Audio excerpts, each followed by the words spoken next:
airdrops, pre-sales, IDOs. There are a wild ton of token distribution mechanisms, some of which have started to become far more interesting than others. Today, we bring back a very special guest who packs a ridiculous punch with the alpha in each and every word. Please welcome back Coopah Troopa as we dive deep and try to find the absolute best formula for token distributions in the market. Just all around have a very interesting conversation about opportunities out there for you to better get involved with crypto with very, very low risk. You're gonna absolutely love this one. Destroy that like button and welcome back to the stage, Mr. Coopah Troopa. Welcome back to the show, Mr. Cooper Turley. Thank you so much for joining us. Your last episode was absolutely fire. We couldn't be more excited to have you back.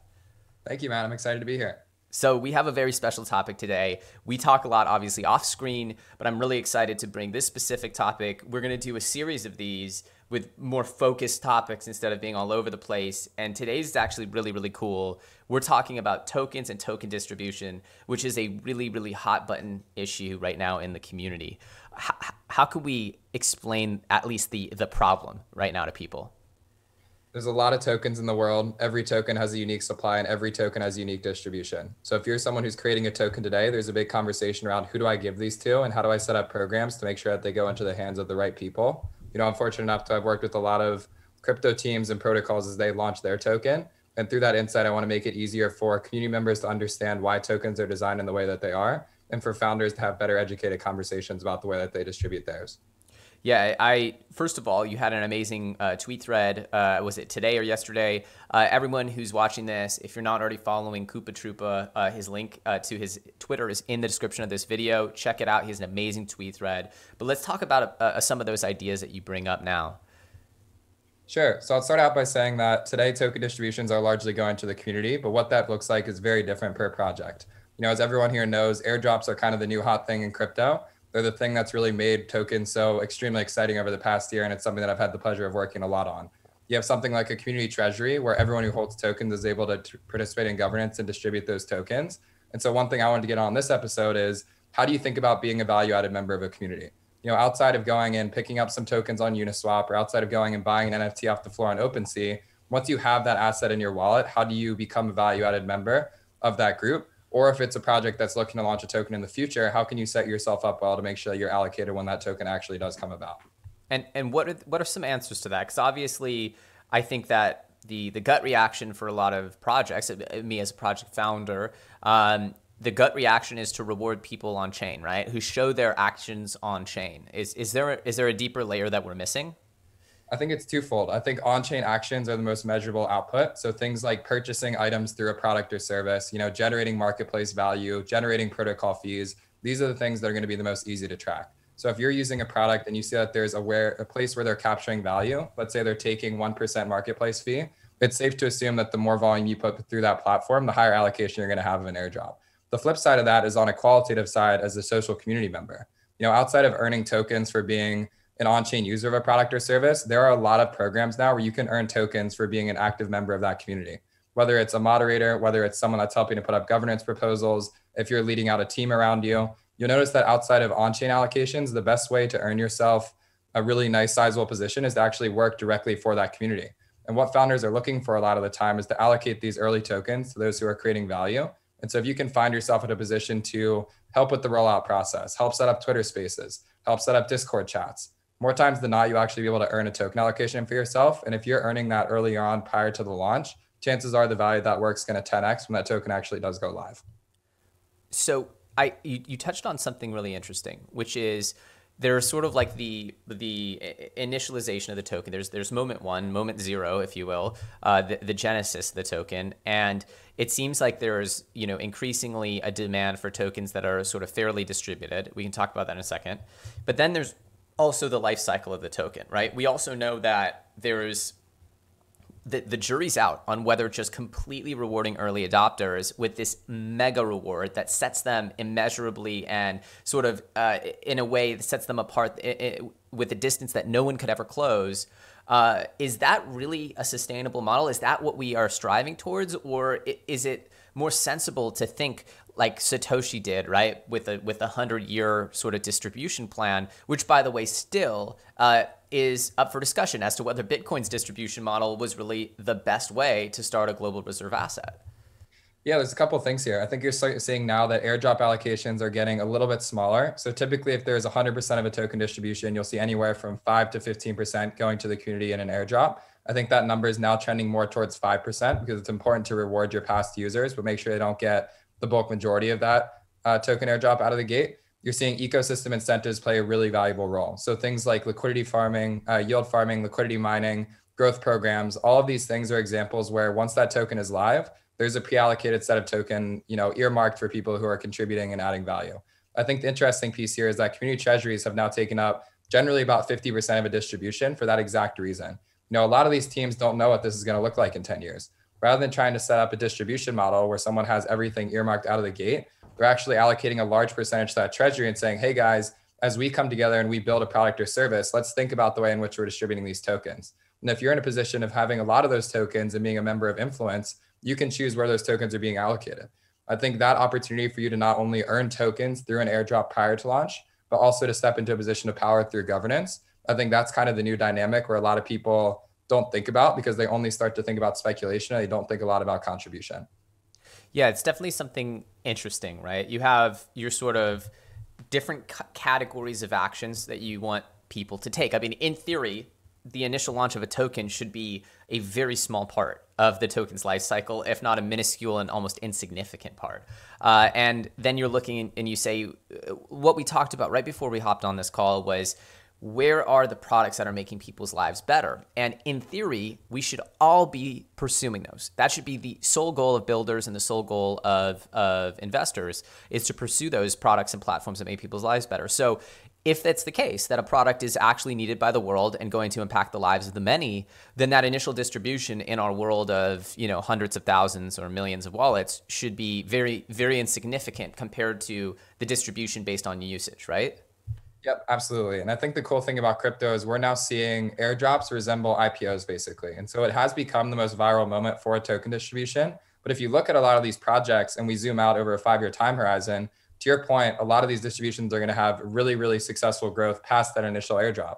And so when you think about the way to actually take advantage of that, I think you need to get into a product's weeds. You need to use it as much as you can. You need to trade with it and be able to figure out the inner nuances of it. You need to familiarize yourself with the different protocol parameters. So what are the levers and the places that I can help influence through governance to make this more valuable? And over time, as you start to accumulate a stronger position, think about being part of the team. Think about going onto a governance proposal, making an action plan to hire a team around you, to integrate a new feature, to do a growth program, whatever it might be. I think the most exciting part about crypto is outside of you earning ownership in the platform or product, you can continue to influence your growth by putting a team around you and continuing to add value to that service. So we know now that airdrops are a big deal and becoming a bigger deal by the day.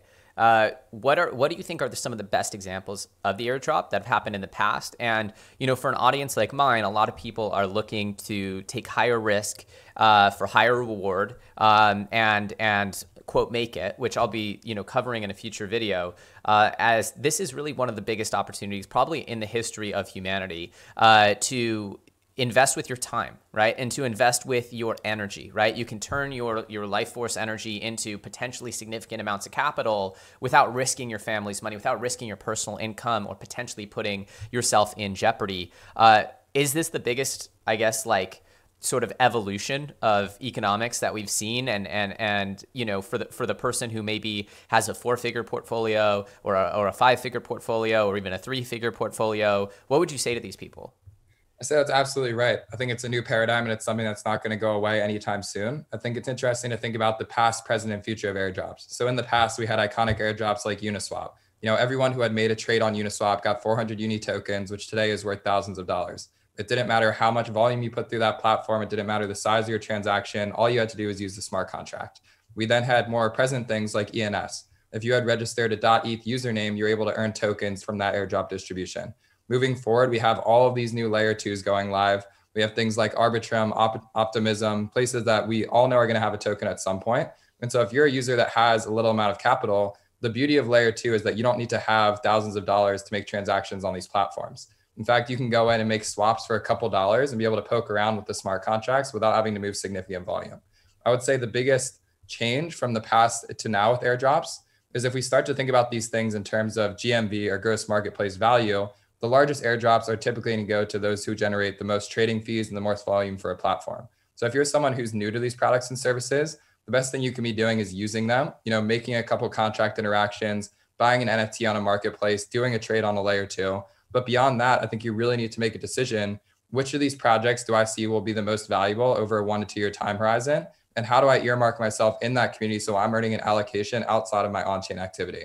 If you can pair an airdrop that you get out of the gate for making a couple swaps with an allocation from the core team for the treasury, I think that's how you start to build a position that over a 5-year time horizon is a real wealth-changing opportunity.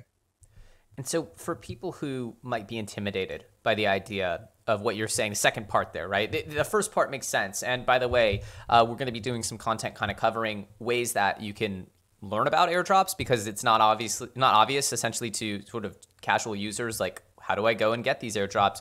There are resources, we'll be sharing those. But the second part is quite interesting, and I believe it's the sort of rabbit hole into the industry itself, which is I chose to start making content because I felt so passionately about it. But you chose to reach out to projects and get involved directly with them, which is a very interesting route, especially for people who might not want to be content creators and everything that goes with that. What's the path there? How do you even try that?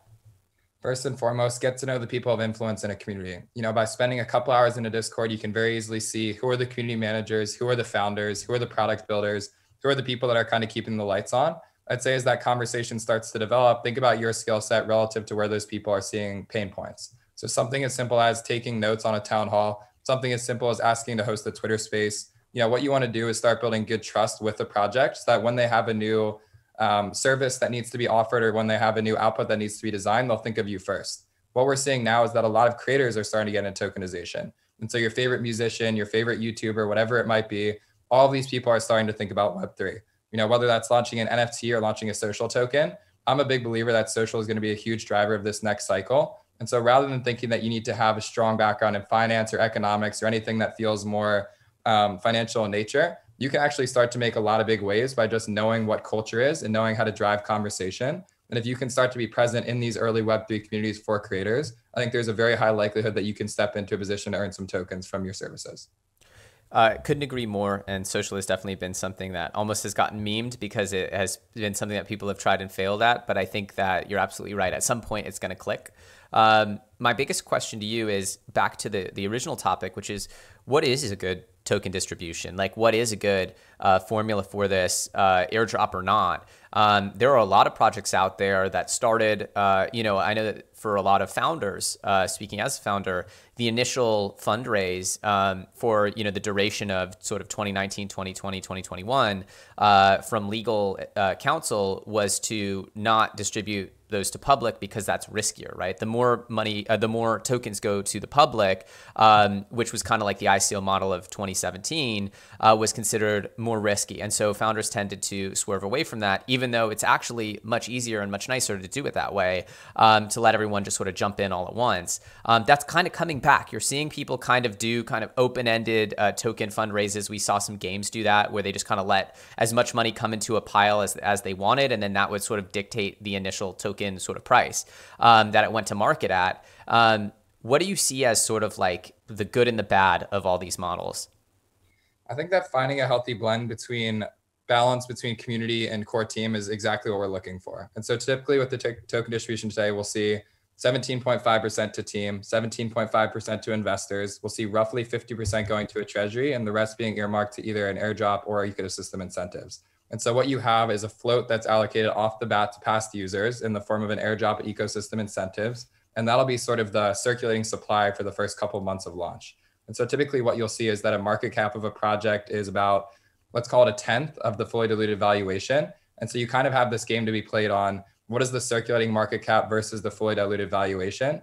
And I think for a lot of founders, they're trying to find the right balance between how do we make sure that our tokens are seen as valuable by terms of fully diluted valuation, but that there's enough float out there for there to actually be secondary market price action and price discovery. And so for community members that are listening to this, I think it's important to recognize that early on, there's always going to be a hype cycle around a token, those first 72 hours are going to be the time when it's the most volatile. And typically, if you have earned an airdrop, the tip I would give you is never sell 100% of your airdrop. We see there being a lot of examples where something will shoot up like crazy and you're like, okay, I've made a couple $1,000s. I obviously need to sell and secure the bag here. I think it's fantastic to take profits, but I'd always advise people to never sell 100% of your airdrop, just in case you do have that viral moment where things really start to go crazy and you can really capture the upside. Well, a lot of information. As always, I joked last time that you pack 300 metric tons of alpha into each sentence, and I think this episode has lived up to that reputation. Everybody, come on, smash that like button for Coopah Troopa out here, just destroying it. Final words of wisdom here. We're a few days into 2022. It feels like the game is not the same. Once again, there's a new coat of paint on it. What would you say to people here as sort of generic alpha in any sense of life or crypto?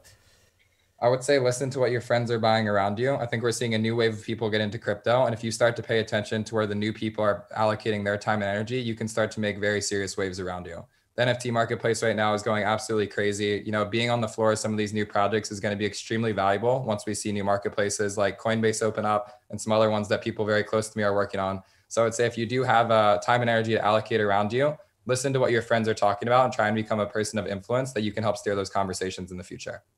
Love it, man. Well, thank you so much for coming back on. Absolutely crushed it. Everybody leave your comments in the comment section below, and we're going to keep these going, and let us know what you want Coopah and I to tackle next. Thank you so much, buddy. Thank you for having me. Take care. Well, there it is. If you guys enjoyed this one, smash that like button. If you like the video, like the video. It really helps the YouTube algo know that you enjoyed this content, which has massive educational value. As always, big thanks to Coopah Troopa. Make sure to follow him on Twitter. If you want more content like this, smash that sub button, and we will see you very soon on the next episode.